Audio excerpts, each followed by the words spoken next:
ចាតោះថ្ងៃនេះយើងមកនិយាយពីប្រធានបទពាក់ព័ន្ធជាមួយនឹងខោលីអូឬក៏ខោក្នុងតិចណាចាសូមនិយាយជារួមដោយសារតែម្សិលមិញហ្នឹងមានបងស្រីម្នាក់គាត់មកសួរអ្នកគ្រូថាអ្នកគ្រូចំពោះខោលីអូរបស់ខ្ញុំបើសិនជាករណីខ្ញុំប្រើប្រាស់ចន្លោះពី5ខែទៅ6ខែអីបានដូរតើមានបញ្ហាអីអត់ណោះចាអញ្ចឹងថ្ងៃនេះអ្នកគ្រូសូមមកឆ្លើយរួមជូនប្រិយទាំងអស់គ្នាតែម្ដងចម្លើយថាមានផលប៉ះពាល់ឬក៏មានបញ្ហាអីអត់នៅពេលដែលប្រើប្រាស់លីអូយូរខែបែបនេះនោះចាចម្លើយគឺវាអាស្រ័យទៅលើស្ថានភាពលីអូរបស់អ្នកទាំងអស់គ្នាថាតើលីអូនោះវាមានស្នាមជាប់ស្នឹមបន្ទាប់ពីយើងធ្លាក់សធ្លាក់អីមានកណកនៅជាប់នៅលើប្រទេសខោលីអូនៅខាងក្នុងនឹងអត់ចាហើយមួយវិញទៀតថាតើស្ថានភាពលីអូនោះវាមានធ្លុះប្រហែកឬក៏រយៈរយៈពិបាកប្រើអត់ចាបើសិនជាករណីមានស្ថានភាពដែលធ្លុះធ្លាយពិបាកប្រើហើយបងប្អូនដូរទៅចាក៏ប៉ុន្តែបើសិនជាករណីបងប្អូនថែទាំបានល្អវាអត់ធ្លុះធ្លាយឬក៏ជាប់ស្នាមស្នឹមទេហើយយើងថែរក្សាអនាម័យបោកសម្អាតបានស្អាត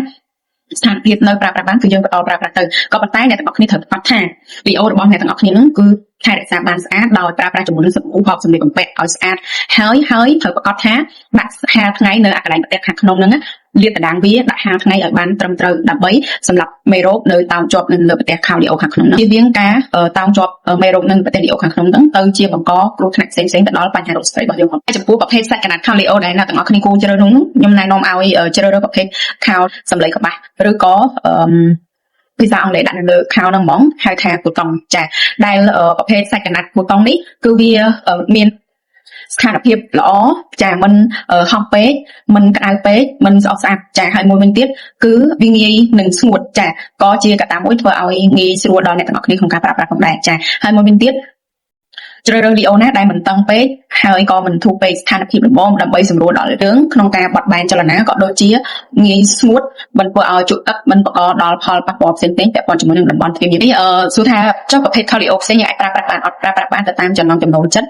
របស់អ្នកទាំងអស់គ្នារៀងៗខ្លួនក៏ប៉ុន្តែត្រូវប្រកាសថាជាប្រភេទលីអូដែលងាយស្រួលឆ្លៀតមិនបង្កផលប៉ះពាល់ទៅដល់តំបន់ទ្វាររបស់យើងឬក៏ដែលយើងមានស្រាប់ហើយយើងអត់ចង់ទិញថ្មីដោយសារវានៅថ្មីដែរយើងចង់កាត់បន្ថយការចំណាយចាយើងអាចជ្រើសរើសវិធីមួយទៀតគឺប្រើប្រាស់ប្រភេទស្លីអនាម័យតូចៗបិទជាប់នឹងប្រទេសលីអូរបស់យើងនៅខាងក្នុងទៅអាហ្នឹងក៏ជាផ្នែកមួយដែលជួយការពារយើងពីបញ្ហាផ្សេងៗជំវិញតំបន់ទ្វាររបស់យើងផងដែរចារៀងរាល់2ម៉ោង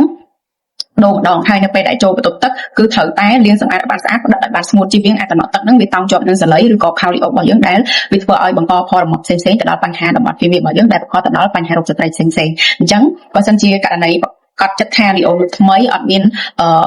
អាយចាស់បបាក់ប្រើអីទេគឺយើងអាចប្រើប្រាស់បានហើយយើងអាចប្រើប្រាស់សលៃអនាម័យប្រចាំថ្ងៃបន្ថែមទៀតរៀងរាល់2ម៉ោងយើងអាចដូរម្ដងបានការធ្វើបែបនេះគឺជួយកាត់បន្ថយការចំណាយហើយជួយកាត់បន្ថយហានិភ័យនៃការកើតជំងឺផ្សេងៗជុំវិញជំងឺតំបន់ទ្វាររបស់យើងផងដែរ